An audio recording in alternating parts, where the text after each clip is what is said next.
Health officials in New Hampshire say 5 people have died from the flu so far this season. As we've been reporting, as you probably noticed in your daily life, the state is seeing high numbers of respiratory illnesses, not just flu this winter. So we asked Dr. Michael Calderwood to join us live to talk about staying healthy. Doctor, great to see you as always. We got in so many viewer questions. I want to get right to those first. Tammy's asking today, what is the best way to stay hydrated when you have a stomach bug? We'd love to hear your response to that one. So, the most important thing is actually keeping up with water.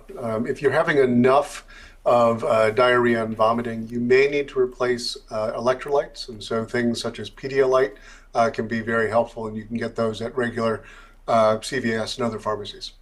All right, Lisa is asking, is it okay to exercise if you have a cold, but you don't have a fever?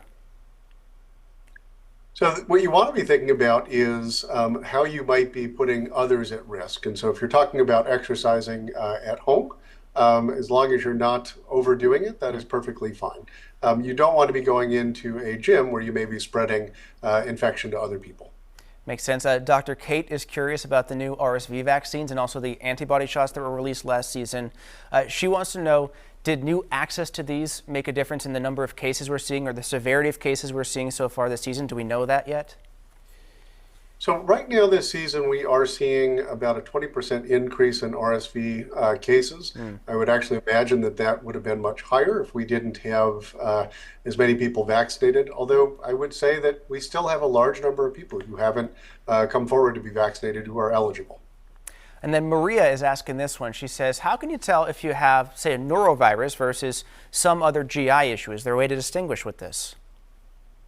So norovirus tends to be pretty severe. So folks who have had it run through their family, you are actively vomiting and having diarrhea at the same time. It tends to go on for about 48 hours and then self-resolve.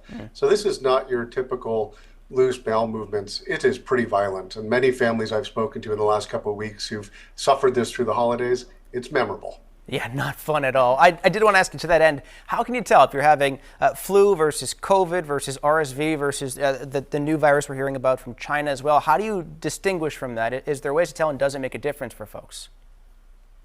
We can test, and we have many panels that can help us look at that. And so, if I look back at the numbers, we actually have very low activity of COVID-19 right now. It went up a little bit in December. We're pretty high. We're actually very high for influenza A. RSV seems to be going around. And a number of the viruses that cause kind of a common cold, things like rhinovirus, other coronaviruses that don't cause COVID-19, are on the rise. And so they're all hitting at the same time. It's important to come in if you're very sick, because some of them we have treatments for. So if you have really bad flu, we can give you Tamiflu and other medications. And so sometimes being tested can help us connect you with the right care. All right, Dr. Calderwood, we really appreciate your time today. I know you guys are so busy in the office right now. Thanks so much. Great to see you. Appreciate it. Thanks so much.